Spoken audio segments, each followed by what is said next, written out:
बिस्मिल्लाहिर्रहमानिर्रहीम। प्यारी foodies family, मैंने आपके साथ सैलड की इससे पहले भी कुछ रेसिपीज शेयर की जो आपने बहुत पसंद की। आज की रेसिपी इस लिहाज से बहुत यूनिक है कि बहुत फ्लेवरफुल होने के अलावा ये बहुत हेल्दी भी है।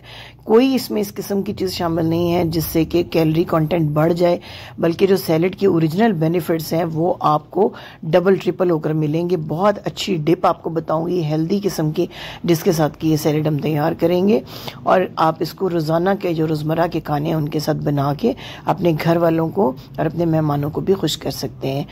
एक खीरा मैंने ले लिया है, इस तरीके से स्लाइसर से मैं इसके पतले पतले स्लाइस बना रही हूँ। छुरी की मदद से भी आप पतले स्लाइस इस तरीके से इसके तैयार कर सकते हैं। जब ये स्लाइस पतले होंगे तो डिप सबके साथ लगेगी तो बहुत ही मज़ेदार जो है ये सैलड बन जाएगी। साथ में मैंने ले लिया है एक अदद प्याज, इसको इस तरीके से लंबाई में आपने काटना है और इस बारीक ही आपने काटना है, इसको बहुत ज़्यादा मोटा नहीं काटना है। और साथ में जो इसके वो लच्छे हैं उनको आपने हाथों की मदद से अलग अलग कर लेना है। इसके बाद जो है हम तैयार करेंगे इसकी अच्छी सी डिप। ये देखिए इस तरीके से मैंने लच्छे इसके अलग कर लिए हैं। डिप बनाने के लिए आपने 4 टेबलस्पून दही लेना है, उसको जाली में रख देना है कि पूरा जो पानी है ना दही का वो बिल्कुल निकल जाए और ऐसे थिक हो जाए दही। जितना भी दही का शुगर होता है वो उसके पानी के अंदर होता है, वो अगर आप निकाल देते हैं तो ये शुगर पेशेंट्स के लिए भी बहुत हेल्दी ग्रीक योगर्ट बन जाती है।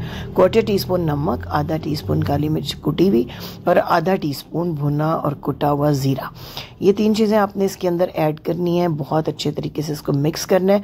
देखें कितने हेल्दी सारे के सारे इंग्रेडिएंट्स हैं। कोई मायोनीज़ नहीं डाली, कोई क्रीम नहीं डाली जो आमतौर पे रशियन सैलड में आप डालते हैं या आम सैलड्स में आप डालते हैं उनको मज़ेदार करने के लिए। तो ज़ाहिर है फिर वो हेल्दी तो नहीं रहते, टेस्टी ज़रूर हो जाते हैं, लेकिन ये टेस्टी होने के अलावा सैलड जो है वो हेल्दी भी है। सारा बाउल में ऐड करके सैलड अब हमने क्या करना है, इसके अंदर जो है वो आपने जो डिप तैयार की है उसको अच्छे तरीके से इस तरह मिक्स करके इसके साथ जो है आपने बना लेना है। इसमें आप बीट रूट भी ऐड कर सकते हैं और बारीक क्रश की हुई गाजर या बंद गोभी वगैरह, लेकिन मुझे इस तरीके से ये सादा सा सैलड बहुत पसंद है क्यूकम्बर का, क्योंकि जो वेट लॉस करना चाहते हैं या जो शुगर पेशेंट्स हैं उनको ऐसे सैलड की ज़रूरत होती है कि जिसके अंदर कैलोरीज कम से कम हो और पेट भर सकें और हेल्दी भी हो। ये देखें कितनी ज़बरदस्त किस्म की, जितनी देखने में ये अच्छी लग रही है ना सैलड, खाने में भी बहुत लाइट और बहुत अच्छी लगती है। चाहे आप दाल के साथ खा रहे हैं या चावल वगैरह के साथ ले रहे हैं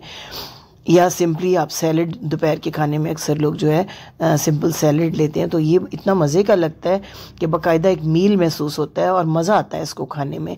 आपको ये फील नहीं होता कि आप फीका फीका सैलड खा रहे हैं। तो बगैर किसी अनहेल्दी ड्रेसिंग के ये सैलड की रेसिपी आपके लिए मौजूद है। पसंद आए तो लाइक शेयर ज़रूर कीजिएगा, चैनल को सब्सक्राइब करके बेल आइकन को भी ज़रूर प्रेस कीजिएगा। इससे पहले की जो रेसिपीज़ मैंने आपको दी थी विंटर हलवास की, वो भी आपने बहुत पसंद की।